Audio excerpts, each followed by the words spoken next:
Cooker விசில மறந்து உணவு வீணாகி போச்சா? இனி அந்த கவலையே வேண்டாம். வழங்குகிறோம் உலகின் முதல் விசில் கவுண்டர் குக்கர், புதிய அல்ட்ரா குரோனோ. அல்ட்ரா என்றால் ஆரோக்கியம்.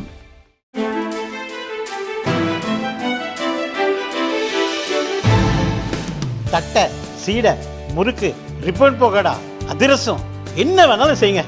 ஒரே ஒரு 5 லிட்டர் இதய மந்த்ரா கடல் எண்ணெய் பேக் ஒரு மாசம் முழுசுக்கும் அத்தனை சமையல முடிச்சு விடலாம். இதய மந்த்ரா. சட்டவிரோத பணப்புழக்கம் மற்றும் பயங்கரவாதத்துக்கு நிதியளிப்பதை தடுக்க சர்வதேச நாடுகளுக்கு இடையே FATF எனப்படும் நிதி நடவடிக்கை பணிக்குழு என்ற அமைப்பு இயங்கி வருகிறது. இந்த அமைப்பு வெளியிடும் கருப்பு பட்டியலில் இடம்பெறும் நாடுகள் உலக வங்கி உட்பட சர்வதேச அமைப்புகளிடமிருந்து நிதியுதவி பெறுவது கடினம். ஜம்மு காஷ்மீரில் நடந்த பகல்காம் தாக்குதலுக்கு இந்த அமைப்பு கண்டனம் தெரிவித்தது.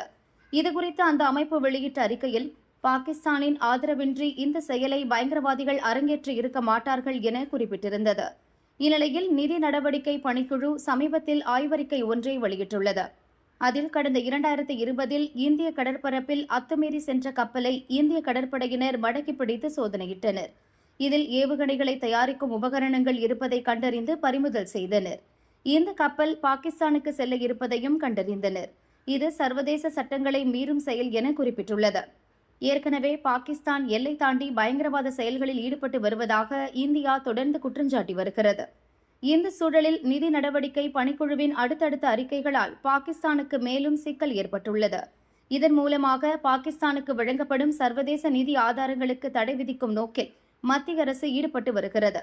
பயங்கரவாதிகளை ஊக்குவித்து அதற்கு நிதியுதவி அளிக்கும் பாகிஸ்தானின் செயல்பாடுகளை தகுந்த ஆதாரங்களுடன் படம் போட்டு காட்ட மத்திய அரசு நடவடிக்கை மேற்கொண்டு வருகிறது.